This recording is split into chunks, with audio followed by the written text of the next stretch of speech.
Master बनो दी यात्रा कर रहे हाँ 40 दिन दी। ਅੱਜ ਸਾਨੂੰ 32 दिन हो ਚੱਲੇ ਹਨ और मैं उम्मीद करती हाँ कि ਇਹਨਾਂ ਦਿਨਾਂ ਵਿੱਚ ਅਸੀਂ ਬਹੁਤ ਕੁਝ ਸਿੱਖਿਆ ਹੈ और ਉਹਨੂੰ ਹਰ ਦਿਨ ਜੀਵਨ ਵਿੱਚ ਉਤਾਰਨ ਦੀ ਵੀ ਕੋਸ਼ਿਸ਼ ਕੀਤੀ ਹੈ। ਕੁਝ ਵਿਸ਼ੇ ਬਹੁਤ ਹੀ ਨਵੇਂ-ਨਵੇਂ ਅਸੀਂ ਸੁਨੇ ਹਨ और बहुत गहरे विषय ਹਨ तो ਉਹਨਾਂ ਨੂੰ ਚੰਗੀ ਤਰ੍ਹਾਂ ਸਾਨੂੰ ਸਮਝਣ ਦੀ ਲੋੜ ਹੈ। ਉਸੇ ਹੀ ਕੜੀ ਵਿੱਚ आज ਅਸੀਂ जिस विषय ते गल करांगे वो है आध्यात्मिक विज्ञान के 6 सिद्धांत। इन्हां सिद्धांतां दा किसी धर्म नाल कोई संबंध नहीं है।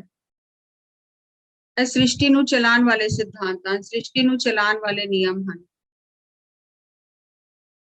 जिस तरह गुरुत्वाकर्षण का नियम है, सानू पता है जिहड़ी चीज उत्तों धक्का दिता जाए अगर उत्तों कोई छाल मारे थले डिगेगा तो उन्हें जरूर चोट लगेगी, क्योंकि धरती का गुरुत्वाकर्षण नियम है कि जिहड़ी चीज उत्ते सुट्टी जाती है वो थले धरती उन्होंने खिंच लैंदी है।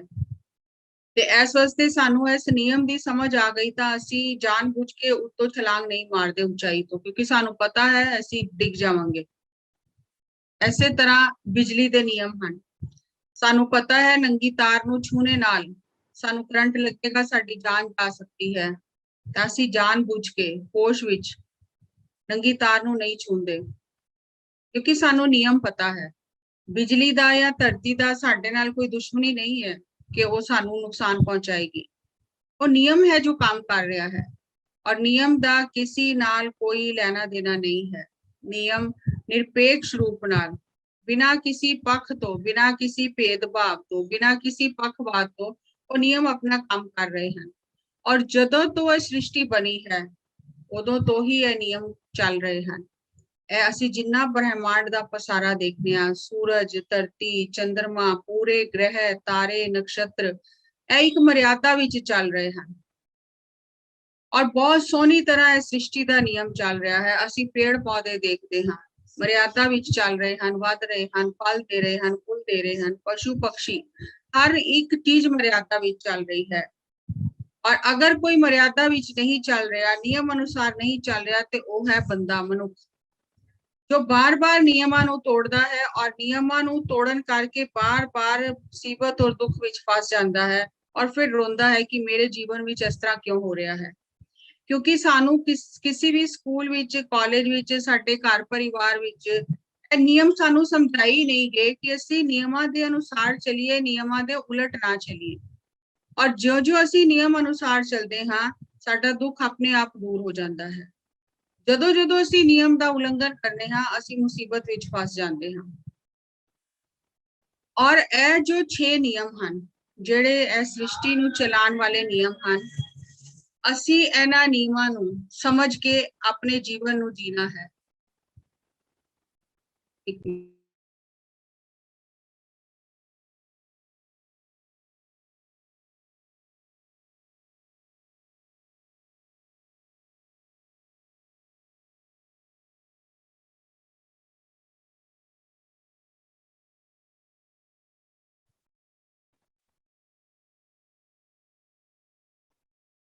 आज असी इन्हां नियमां दे बारे च विचार करांगे और तुसी जिथे भी तुहानू लगे कि समझ नहीं आ रही किसी चीज की, वो तुसी जरूर नोट कर लो और प्रश्न करो और उस चीज नू जिथों तक हो सके उन्नू समझाया जाएगा, खोलिया जाएगा। यह धरती एक स्कूल है जिथे असी सीखन आते हैं। जिस तरह असी अपने स्कूल बच्चों नू स्कूल भेजते हैं और बच्चे उत्थे जाके सीखते हैं। माता पिता घर भी बच्चों नू पढ़ा सकते हैं पर फिर भी असी स्कूल भेजते हाँ, क्योंकि स्कूल जाके बच्चा बहुत कुछ सीखता है। इस वे अपने नाल दे जो पढ़ने वाले सहपाठी हैं उन्हां नाल मिलता है, टीचरां कोलों सीखता है, आस पास कोलों सीखता है, बहुत सारिया चीज़ां सीखता है और ओहदे जीवन विच एक अनुशासन आ जाता है, एक नियम आ जाता है। तो इसे तरह हर एक आत्मा धरती के स्कूल से सीखन आती है और बहुत सारे पाठ सीखती है और एक आत्मा घटो घट 400 तो लैके 1000 जन्म तक लेंदी है अपने सारे सबक सीखन लई, और इस तो ज्यादा भी लै सकती है। आत्मा की अपनी इच्छा ते निर्भर करता है कि वो कितनी जल्दी सीखना चाहती है या हौली हौली सीखना चाहती है, यह आत्मा की अपनी इच्छा होती है। कोई आत्मा जिन्हां दे अंदर सीखण की बहुत ज्यादा इच्छा तड़प चाह होती है, वो जल्दी जल्दी अपने सबक सीख लेंदे हैं। कोई हौली हौली सीखता है, उन्होंने ज्यादा जन्म लगते हैं। हुण ए जो असी धरती ते सीखण आए हाँ, आत्मा स्कूल विच आई है, तां स्कूल दे की नियम हैं? वो 6 सिद्धांत किहड़े हन जिहड़े इस सृष्टि नूं चला रहे हैं? तो पहला सिद्धांत है लॉ ऑफ कॉन्शियसनेस, आत्म सिद्धांत। लॉ ऑफ कॉन्शियसनेस, आत्म सिद्धांत। दूसरा सिद्धांत है law of incarnation and re incarnation, जन्म और पुनर्जन्म का सिद्धांत। तीसरा सिद्धांत है law of cause and effect, कर्म सिद्धांत, कर्म और कर्म फल का सिद्धांत। चौथा सिद्धांत है लॉ ऑफ कांस्टेंट इवोल्यूशन, पुरोगमन सिद्धांत, यानी हमेशा आगे बढ़ने का सिद्धांत। पंजवां सिद्धांत है लॉ ऑफ हेस्टनिंग प्रोग्रेस, योग सिद्धांत, असी अपनी प्रगति नूं वधा सकते हैं, यह पंजवां सिद्धांत है। छेवां सिद्धांत है लॉ ऑफ इनफिनिटीज, अनेकानेक सिद्धांत। हुण इन्हां 6 सिद्धांतां नाल यह सब कुछ चल रहा है, और जे असीं यह 6 सिद्धांतां नूं चंगी तरह समझ लईए तां साडे जीवन तो बहुत सारे दुख ते वैसे ही दूर हो जाणगे, जिहड़े साडी अज्ञानता करके, ना समझी करके असीं झेल रहे हाँ, सह रहे हाँ। हुण पहला जिहड़ा सिद्धांत है लॉ ऑफ कॉन्शियसनेस, चेतना का सिद्धांत, आत्म चेतना का सिद्धांत। आत्म चेतना का सिद्धांत है कहता है कि हर चीज के अंदर चेतना है, और वो जिहड़ी चेतन सत्ता है वो अलग अलग तरंगा हैं, उन्हां तरंगां दी अलग अलग गति है, अलग अलग गति ते वो चीजां कंपन उन्हां विच हो रहा है, अलग अलग गति ते। ਜਿਹੜੀਆਂ चीजां बहुत घट गति ते जिन्हां विच कंपन हो रहा है वो सानू अपनी अखां नाल दिखाई देंदियां हैं, लेकिन ਜਿਹੜੀਆਂ चीजां बहुत तेज गति नाल जिन्हां दे अंदर कंपन हो रहा है वो सानू अखां नाल दिखाई नहीं देंदियां। वो चीजां है पर सानू दिखाई नहीं देंदियां, जिस सानू बैक्टीरिया दिखाई नहीं देंदे, वायरस दिखाई नहीं देंदे अपनी खुलियां अखां नाल। पानी विच जीव हन, सानू दिखाई नहीं देंदे। हर चीज विच चेतना है, जीव हन, पर सानू दिखाई नहीं देंदे, क्योंकि वो बहुत ही तेजी नाल वाइब्रेट कर रहे हैं। हुण असीं कहंदे हां धरती जिहड़ी है वो सूरज का चक्कर लगा रही है, धरती घूम रही है, पर सानू महसूस नहीं हुंदा, सानू दिखाई नहीं देंदा, क्योंकि वो बहुत तेजी नाल घूम रही है, सानू महसूस ही नहीं हुंदा। हुण यह जो चेतना है, यह जो अलग अलग गति नाल कंपन इहदे विच हो रहा है, हर एक दे अंदर चेतना है। चाहे सानू लग रहा है कि यह जड़ है, टेबल ए कुर्सी, सानू इन्हां दे अंदर चेतना नजर नहीं आ रही, लेकिन इन्हां दे अंदर भी चेतना है। इस सृष्टि विच हर एक कण कण विच परमात्मा दी चेतन सत्ता है, जिन्नू चेतना दा सिद्धांत आत्म सिद्धांत किया जाता है। हुण असीं अपनी आत्मा नू और परमात्मा नू क्यों नहीं देख सकते? जब कण कण विच परमात्मा है तो सानू वो दिखाई क्यों नहीं देता? क्योंकि वो बहुत तीव्र गति नाल, बहुत तेज गति नाल ओदी कंपन है, ओदियां तरंगां हन, और साडे जो चर्म चक्षु जिहड़े है साडे भौतिक शरीर दीयां अखां हन, वो उन्हां तरंगां नू देख नहीं सकदियां, महसूस नहीं कर सकदियां, क्योंकि वो बहुत तेज गति नाल चल रहा है सब कुछ। धरती ते जो जीवन है वो बहुत धीमी गति, हौली हौली गति नाल चल रहा है। इस वास्ते धरती ते सानू हर चीज दिखाई देती है। जो जो असी उच्चा जाते हाँ, जो जो असी धरती तो उच्चा जाके दूसरे लोकां विच असी जाते हाँ, तां सानू पता चलता है कि हर चीज कितनी ज्यादा स्पीड नाल चल रही है। इस वास्ते सानू वो तरंगा, वो कंपन, वो जो गति है वो दिखाई नहीं देती है। अगर इहनू असी थोड़ा जिहा होर समझिए कि जिहड़े खनिज जगत है, चार जिहड़े जगत किए जाते हैं, जिहड़ा खनिज जगत है, पत्थर पहाड़, उन्हां विच भी चेतना है, लेकिन वो चेतना सुती हुई है। चेतना है पर चेतना सुती हुई है, बहुत ही हौली गति नाल वो अगे वध रहे हैं, और उन्हां दे वधन दी गति सानू दिखाई नहीं देती। ऐसा कहा जाता है, ग्रंथां विच लिखिया है साडे कि पहाड़ जिहड़े हन वो भी वध रहे हैं, लेकिन उन्हां दे वधने दी गति इन्नी घट है कि सानू दिखाई नहीं देती। ਉਹਨਾਂ ਦੇ ਅੰਦਰ ਵੀ ਚੇਤਨਾ ਹੈ। ਫਿਰ ਅਸੀਂ ਆਂਦੇ ਹਾਂ ਵਨਸਪਤੀ ਜਗਤ ਦੇ ਅੰਦਰ। वनस्पति जगत विच खनिज जगत नालों चेतना थोड़ी ज्यादा विकसित हो गई, थोड़ी ज्यादा वाइब्रेट कर रही है, थोड़ी ज्यादा है, थोड़ा होर वो चेतना जाग गई है थोड़ी। और लेकिन वो चेतना इन्नी नहीं जागी कि वो एक जगह तो दूसरी जगह घूम सकन। पत्थर इको जगह रहता है, लेकिन जेड़े पेड़ पौधे हैं वो भी एक ही जगह रहते हैं, पर उन्हां दा जेड़ी पतने दी गति है उन्होंने असीं अपनी अखां नाल देख सकते हैं, क्योंकि चेतना थोड़ी जाग गई है। और पेड़ पौधे वधदे रहंदे हैं और वो सानू दिखाई देता है। हुण जिस वेले असीं तीसरा पशु जगत विच देखदे हां तां पशु जगत विच चेतना होर ज्यादा जाग गई है। पेड़ पौधियां विच महसूस करन दी उन्नी शक्ति नहीं है, लेकिन पशु जेड़े हैं उन्हां विच महसूस करन दी बहुत शक्ति है। वो हर चीज नूं, दुख दर्द नूं, तकलीफ नूं महसूस करते हैं, प्यार नूं महसूस करते हैं, क्योंकि चेतना होर विकसित हो गई है, होर अगे बढ़ गई है। और वो एक जगह तो दूसरी जगह तक घूमते रहते हैं। पेड़ पौधे एक जगह ते हैं, लेकिन पशु जो हैं, पक्षी जो हैं, वो एक थां तो दूजी थां ते घूमते रहते हैं। हुण असीं मनुख जगत विच आ गए। मनुख जगत विच चेतना होर ज्यादा अगे बढ़ गई, होर ज्यादा विकसित हो गई। और मनुख दे अंदर मन आ गया, मन करके ओ मनुख है ते ओदियां भावनावां, ओदा दुख दर्द, ओदा दिमाग चलन लग गया। और खनिज जगत विच चेतना जेड़ी है वो समूहिक चेतना है, ग्रुप दी चेतना है। पशु जगत विच भी चेतना सामूहिक तौर ते है। जेड़े पेड़ पौधे और पशु हैं उन्हां दी वख-वख आत्मा नहीं है, वो आत्मा दा एक ग्रुप है, समूहिक आत्मा है उन्हां दी। लेकिन जिस वेले असी पशु जगत तो मनुख जगत विच आ जाते हैं तो साडी आत्मा अलग अलग हो जाती है। मेरी आत्मा अलग है, साडी आत्मा अलग है। जिन्ने भी असी मनुख देखते हैं हर एक दी अपनी अपनी आत्मा है। ते वो आत्मा बहुत विकसित हो गई है हुण, और वो होर अगे बढ़ना चाहती है, होर विकास करना चाहती है।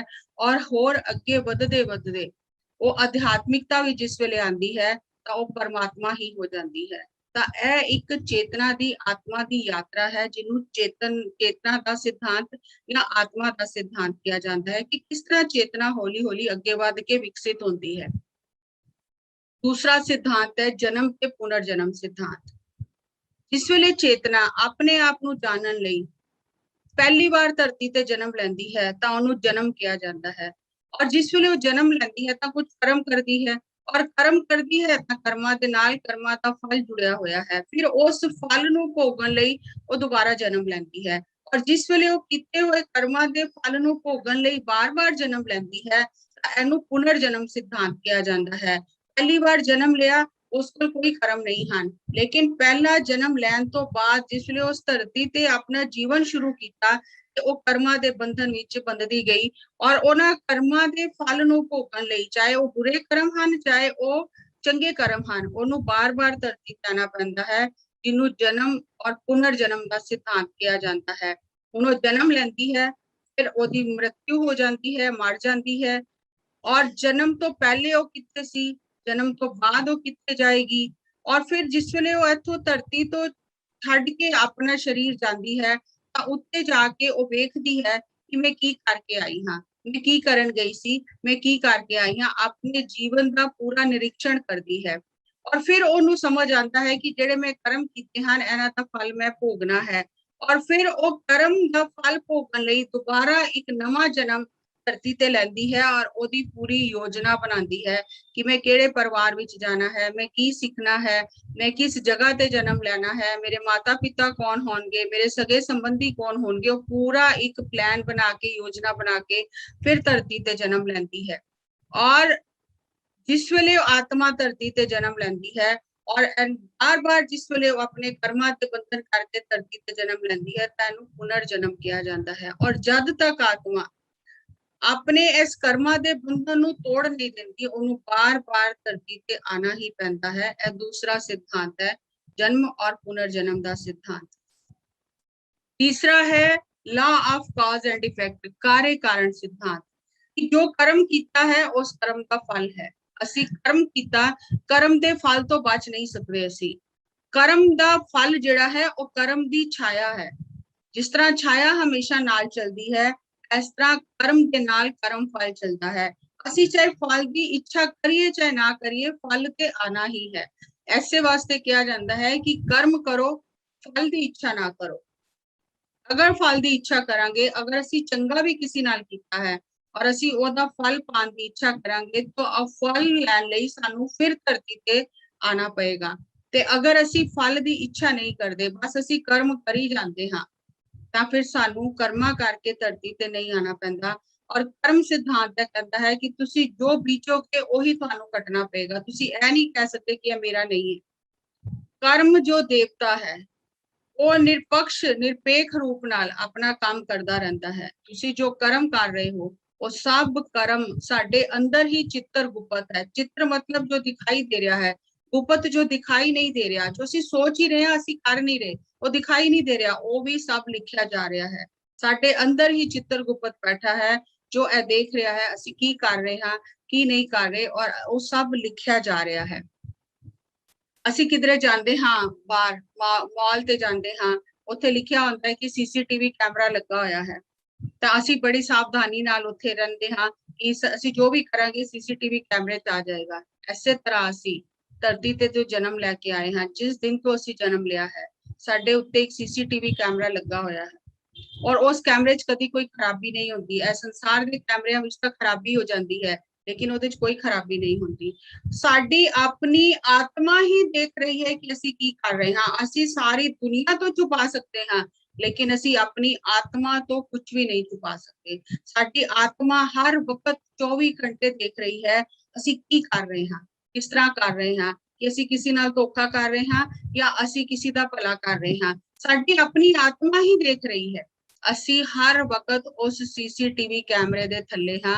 ਅਸੀਂ ਇਹ ਨਹੀਂ ਕਹਿ ਸਕਦੇ ਕਿ ਇਹ ਤੇ ਮੈਂ ਕੀਤਾ ਨਹੀਂ, ਇਹਦਾ ਤੇ ਮੈਨੂੰ ਪਤਾ ਹੀ ਨਹੀਂ, ਕਿਉਂਕਿ ਜੋ ਅਸੀਂ ਕਰ ਰਹੇ ਹਾਂ ਉਹ ਸਭ ਕੁਝ ਉਹਦੇ ਵਿੱਚ ਰਿਕਾਰਡ ਹੋ ਰਿਹਾ ਹੈ। ਅਗਰ ਅਸੀਂ ਕਿਸੇ ਨੂੰ ਦੁੱਖ ਦੇਾਂਗੇ ਤੇ ਦੁੱਖ ਹੀ ਵਾਪਸ ਆਏਗਾ, ਅਗਰ ਸੁੱਖ ਦੇਾਂਗੇ ਸੁੱਖ ਹੀ ਵਾਪਸ ਆਏਗਾ। ਸਿੱਧਾ ਸਿੱਧਾ ਇਹ ਨਿਯਮ ਹੈ। ਔਰ ਜਿੰਨੇ ਬਾਕੀ 5 ਨਿਯਮ ਹਨ ਉਹ ਇਸ ਕਰਮ ਸਿਧਾਂਤ ਦੇ ਨਿਯਮ ਦੇ ਆਸ-ਪਾਸ ਘੁੰਮਦੇ ਹਨ।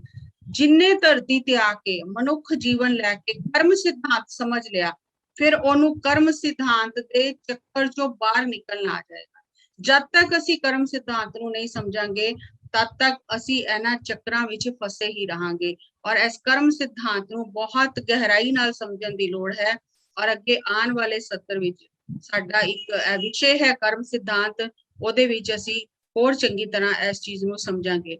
ਥੋੜਾ ਜਿਹਾ ਅੱਜ ਇੱਥੇ ਸਮਝ ਲੈਂਦੇ ਹਾਂ ਕਿ ਜਦ ਤੱਕ ਸਾਡੇ ਅੰਦਰ द्वैत ਦੀ ਭਾਵਨਾ ਹੈ, ਮੈਂ ਵੱਖ ਹਾਂ ਉਹ ਵੱਖ ਹੈ, ਤਦ ਤੱਕ ਅਸੀਂ ਕਰਮਾਂ ਦੇ ਬੰਧਨ ਵਿੱਚ ਹਾਂ। ਕਰਮ ਮਾੜੇ ਕਰਮ ਹਨ, ਚੰਗੇ ਕਰਮ ਹਨ। ਚੰਗੇ ਕਰਮ ਜਿਹੜੇ ਹਨ ਉਹ ਸਾਡਾ ਡੈਬਿਟ ਕਾਰਡ ਹੈ। ਆਸ਼ੀਰਵਾਦ ਦੇ ਰੂਪ ਵਿੱਚ ਸਾਨੂੰ ਮਿਲਦੇ ਹਨ, ਸੁੱਖ ਦੇ ਰੂਪ ਵਿੱਚ ਸਾਨੂੰ ਮਿਲਦੇ ਹਨ, ਆਰਾਮ ਦੇ ਰੂਪ ਵਿੱਚ ਮਿਲਦੇ ਹਨ, ਸਾਨੂੰ ਚੰਗੇ ਫਲ ਮਿਲਦੇ ਹਨ। ਔਰ ਜਿਹੜੇ ਸਾਡੇ ਬੁਰੇ ਕਰਮ ਹਨ ਉਹ ਸਾਨੂੰ ਦੁੱਖ ਔਰ ਦਰਦ ਦੇ ਰੂਪ ਵਿੱਚ ਵਾਪਸ ਮਿਲਦੇ ਹਨ, ਕਿਉਂਕਿ ਜੋ ਦੁੱਖ ਦਰਦ ਅਸੀਂ ਦੂਜਿਆਂ ਨੂੰ ਦਿੱਤਾ ਹੈ ਉਹ ਸਾਨੂੰ ਝੇਲਣਾ ਹੀ ਪਏਗਾ, ਅਸੀਂ ਉਹਦੇ ਤੋਂ ਬਚ ਨਹੀਂ ਸਕਦੇ। ਇਸ ਵਾਸਤੇ ਕਿਹਾ ਜਾਂਦਾ ਹੈ ਕਿ ਅਸੀਂ ਭਲੇ ਕਰਮ ਕਰੀਏ, ਨੇਕੀ ਕਰੀਏ ਔਰ ਫਿਰ ਉਹਦੇ ਫਲ ਦੀ ਇੱਛਾ ਨਾ ਕਰੀਏ, ਅਗਰ ਅਸੀਂ ਇਸ ਕਰਮ ਬੰਧਨ ਤੋਂ ਮੁਕਤ ਹੋਣਾ ਹੈ। चौथा सिद्धांत है लॉ ऑफ कांस्टेंट प्रोग्रेशन, मतलब हर आत्मा अगे ही बढ़ रही है, आत्मा दी यात्रा विच पिछे आना है ही नहीं। कई लोगों का सवाल होता है कि अगर मान लो कोई बड़े बड़े बुरे कर्म कर रहा है तो कि वो मनुख जन्म अगला उन्होंने नहीं मिलेगा, कि वो पशु जन्म ही आएगा? नहीं, वो भी मनुख जन्म ही आएगा। बहुत ही घट ऐसा मौका होता है कि आत्मा किसी खास कारण करके पिछे आती है, नहीं तो आत्मा हमेशा अगे ही बढ़ती है। सानू लग सकता है कि वो तो बड़े बुरे कर्म कर रहा है, वो किस तरह आगे बढ़ रहा है, वो भी अगे बढ़ रहा है क्योंकि वो ओही सीखन आया है कि बुरे कर्म किए, फिर उत्ते जाके पता चलिया कि ये बहुत बुरे कर्म किए हैं, नहीं करने, चंगे करने हैं, फिर वो अगले जन्म ही चाहेगा, फिर वो चंगे कर्म करेगा, बहुत चंगे कर्म करेगा, क्योंकि उस आत्मा ने सबक सीख लिया कि बुरे कर्म नहीं करने। तो हर एक आत्मा अपने अनुभव नाल ही सीख रही है और इस वास्ते हर एक आत्मा अगे ही बढ़ रही है, हर एक आत्मा सीख रही है। जिस तरह मान लो कोई फेल हो गया ਤੇ ਅਸੀਂ ਕਹਿੰਦੇ ਹਾਂ ਉਹਨੂੰ ਦੁਬਾਰਾ ਉਸੇ ਕਲਾਸ ਵਿੱਚ ਬੈਠਣਾ ਪੈ ਗਿਆ, ਲੇਕਿਨ ਉਹ ਫੇਲ ਹੋਣਾ ਵੀ ਅਧਿਆਤਮਿਕਤਾ ਵਿੱਚ ਉਹਨੂੰ ਫੇਲ ਹੋਣਾ ਨਹੀਂ ਕਿਹਾ ਜਾਂਦਾ। फेल होना भी इस गल नूं दिखांदा है कि अजे तैनू इस विषय दी समझ नहीं आई, तू होर मेहनत कर, तू अगे जा सकना है। तो इसे तरह आत्मा भी हर एक सबक सीखते सीखते अगे ही वधदी है। आत्मा की यात्रा विच पिछे जाना है ही नहीं। हर एक असफलता सफलता नूं पाण दी सीढ़ी है। अध्यात्मिकता विच असफलता है ही नहीं। असी सही नहीं किया, सानू समझ आ गई कि यह नहीं सी करना, एनू दूजी तरह करना सी, तां उस असफलता ने सानू सफलता वल लिजाण दा एक रस्ता विखाया। हर एक असफलता जिहड़ी है वो एक एक सीढ़ी का काम करती है कि असी एक एक कदम अगे ही वधदे हां। इस वास्ते अध्यात्मिकता दे विच, आत्मा दी यात्रा दे विच असफलता है ही नहीं। अगे ही वधना है, पिछे वधना नहीं है। आत्मा की यात्रा विच हार है ही नहीं। चाहे वो किन्ने भी दुख सह रही है, किन्ने भी कष्ट सह रही है, ओदी जित ही है। वो अगे ही वध रही है, वो पिछे नहीं जा रही है। तो यह समझना बड़ा जरूरी है। जिस वेले सानू यह समझ आ गया ते सानू लग रहा है कि कोई बंदा साडे नाल नाजायज कर रहा है, ठीक नहीं कर रहा, तो सानू यह समझ आ जाती है कि यह सीख रहा है। जिस वेले असी कार चलानी सीखते हाँ, कार चलानी सीखते हाँ तो सानू पिछे एल लिखना पैंदा है कि भी मैं सीख रहा हाँ, अजे मैं सीखिया नहीं है चंगी तरह, मैं सीख रहा हाँ। ऐसे तरह जो आत्मा सानू कोई तकलीफ देंदी है, कष्ट देंदी है, तो पहली चीज तो है कि असी पिछले जन्म विच ओनू वो कष्ट दिता है, वो दुख दिता है, वो तकलीफ दी है, वो सानू ओही ऊर्जा वापस मिल रही है। अगर किसी का असी शारीरिक नुकसान किया है तो साडे शरीर नू कष्ट होएगा। अगर असी किसी का मानसिक किसी नू दुख दिता है, सानू भी मानसिक दुख मिलेगा। अगर किसी दियां असी भावनावां नू ठेस पहुंचाई है तो साडियां भी भावनावां नू ठेस पहुंचेगी। असी किसी दे परिवार नू तोड़िया है तो साडे भी परिवार विच ही दुख आएगा। अगर असी किसी का आर्थिक नुकसान किया है, किसी का व्यापार विच नुकसान किया है, तो सानू भी साडे व्यापार विच नुकसान होएगा। एक जन्म, दो जन्म, चार जन्म लग सकते हैं, लेकिन जो ऊर्जा असी उस आत्मा नू दिती है वो ऊर्जा सानू वापस लैनी ही है। और जिस वेले सानू इस चीज की समझ आ जाती है, आज सानू जो लग रहा है, सानू कष्ट मिल रहा है, सानू दुख मिल रहा है, यह बंदा साडे नाल सही वर्ताव नहीं कर रहा, सानू समझ आना है कि असी भी ਇਹਦੇ ਨਾਲ सही वर्ताव नहीं किया, असी इस तो भी ज्यादा गलत वर्ताव किया है। सिर्फ सानू सिखाने वास्ते थोड़ा जिहा दुख आया है कि असी ये समझ जाइए। तो आत्मा की यात्रा विच पिछे जाना है ही नहीं, अगे वधना है। और आज सानू इस गल की समझ आ गई कि जो मैं दिता है वो वापिस आ रहा है, तो अज मैं हुण अगों नवे कर्म नहीं बनाने। नवे कर्म किस तरह नहीं बनाने? उस बंदे की बुराई करके, उस बंदे का बुरा सोच के मैं होर नवे कर्म नहीं बनाने। मैं इस चीज नू स्वीकार कर लेना है कि मैं जो दिता है मैनू वापस मिल रहा है, और ऐसे जन्म विच मैं उस ऊर्जा नू संतुलित करना है। मैं दोबारा होर कर्म नहीं बनाने। तो जिस वेले सानू ये समझ आ जाती है कि हर आत्मा अगे वध रही है, वो आत्मा एल बोर्ड लगा के घूम रही है कि मैं सीख रही हाँ, तुसी अपना बचाव आप करो, मैं सीख रही हाँ। हर एक आत्मा सीख रही है, और इस धरती ते हर एक जो सीख रहा है, असी अपनी समझदारी नाल, अपने ज्ञान नाल अपने आप को बचा के चलना है। पंजवा है लॉ ऑफ हेस्टिंग प्रोग्रेस योग सिद्धांत। हर आत्मा अगे तो बढ़ रही है, लेकिन आत्मा की इस प्रगति विच, इस विकास की गति नू बढ़ाया जा सकता है। ओनू योग सिद्धांत कहते हैं। जिस तरह असी सारे ध्यान कर रहे हाँ, सज्जन संगत ते कर रहे हाँ, असी चंगियां किताबां पढ़ रहे हाँ, तो साडी जिहड़ी विकास है वो बहुत तेजी नाल हो रहा है। असी आज बहुत पहुंचे हुए आत्मज्ञानी मास्टरां दे नाल सत्संग करते हाँ, तो साडा विकास बहुत तेजी गति नाल हो रहा है। मान लो एक आत्मा सिर्फ 10 मिलीमीटर अगे वध रही है अपनी मेहनत नाल, लेकिन जिस वेले वो आत्मज्ञानियों की संगत करती है, वो ध्यान करती है, शाकाहारी बन जाती है, वो 10 किलोमीटर की गति नाल अगे बढ़ती है, होर अगे बढ़ती है, होर चंगे काम करती है, सेवा करती है, परोपकार करती है, तो 20 किलोमीटर की गति नाल अगे बढ़ जाती है। आत्मा की इच्छा ते निर्भर करता है कि अगर वो चाहे एक ही जन्म विच बहुत अगे बढ़ सकती है। असी चंगे गुड हाँ ते असी बेटर बनना है, बेटर हाँ ते असी बेस्ट बनना है। हर एक आत्मा दी अपनी इच्छा है कि वो किन्ने जन्मां विच अपने सबक सीखना चाहती है, और जेड़ी आत्मा जिन्हों ज्ञान मिलता है, जेड़ी ज्ञान के मार्ग पे चलती है, ध्यान करती है, वो आत्मा बहुत जल्दी जल्दी अपने सबक सीख लेंदी है। असी अपनी इस आत्मा दी यात्रा विच आत्मा दी विकास दी जो स्पीड है ਉਹਨੂੰ ਵਧਾ ਸਕਦੇ ਹਾਂ। सज्जन संगत के करके, स्वाध्याय करके, चंगियां किताबां पढ़ के, आत्मज्ञानियां दी संगत करके और ध्यान करके और शाकाहारी बन के और दूजियां नू ध्यान सिखांदे हां, जिस वेले दूजियां नू असीं शाकाहारी बनांदे हां, दूजियां नू आत्म ज्ञान दे बारे च असीं दसदे हां, तां आत्मा होर ज्यादा स्पीड नाल अगे वध जांदी है। तां असीं अपनी यात्रा नू बहुत तेजी नाल पूरा कर सकते हाँ, स्पीड नाल पूरा कर सकते हाँ। 6वां आंदा है अनंतता दा सिद्धांत, लॉ ऑफ इनफिनिटीज, कि इस ब्रह्मांड विच हर चीज भरपूर है, अनंत है। विज्ञानिक जिहड़ा हुंदा है वो तोड़ तोड़ के खोज करता है पदार्थ की। आज असीं जिहड़ी अपने चारों पासे विज्ञानिक खोज देख रहे हाँ, ए विज्ञानिक जिहड़े हन उन्हां ने पदार्थ नू तोड़ के उसकी खोज की है। लेकिन जिहड़ा संत है, जिहड़ा योगी है, वो हर चीज नू जोड़ के खोज करता है।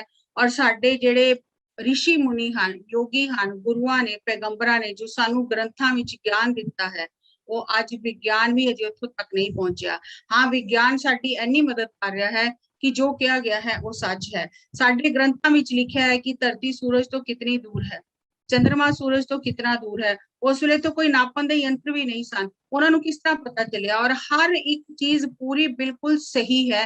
आज विज्ञान वो सिद्ध कर रहा है कि हाँ इन्नी ही दूरी है। अनंत अनंत ब्रह्मांड हन, अनंत अनंत गैलेक्सीज हन। आज विज्ञान भी कह रहा है हर चीज अनंत है। अगर असी छोटा जिहा उदाहरण लईए कि इस धरती ते किन्ने हरे रंग हन, तां साडे कोल की जवाब है? अनंत। असी गिन नहीं सकते किन्ने लाल रंग हन, अनंत। किन्ने पेड़ पौधे हन, अनंत। इस ब्रह्मांड विच किन्ने तारे हन, अनंत। हर एक चीज का जवाब अनंत ही है। असी किन्ने चंगे कर्म कर सकते हाँ, अनंत। असी किन्ने माड़े कर्म कर सकते हाँ, अनंत।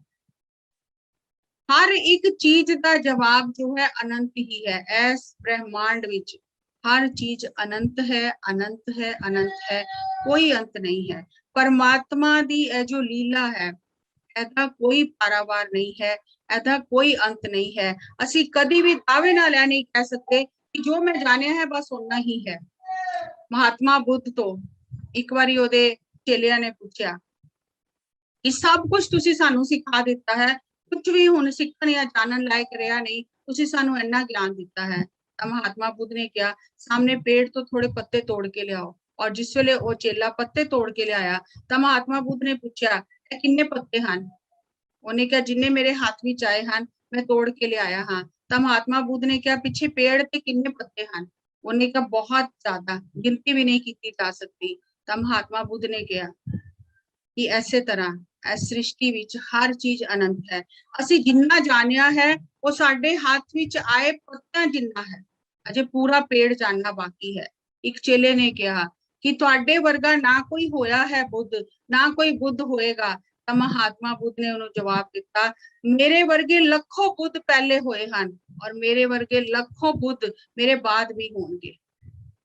क्योंकि इस सृष्टि विच हर चीज अनंत है, हर चीज अनंत है। और बुद्ध का अर्थ जिहड़ा है वो केवल बुद्ध भगवान नाल नहीं, महात्मा बुद्ध, गौतम बुद्ध नाल नहीं। बुद्ध का अर्थ है जिन्ने भी आत्मज्ञान पाया है वो बुद्ध ही है। उन्होंने सही बुद्धि आ गई है, इस वास्ते उन्होंने बुद्ध कहा जाता है। तो इस सृष्टि विच हर चीज अनंत है। As is the human body so is the cosmic body. इस शरीर दे अंदर पूरा ब्रह्मांड है।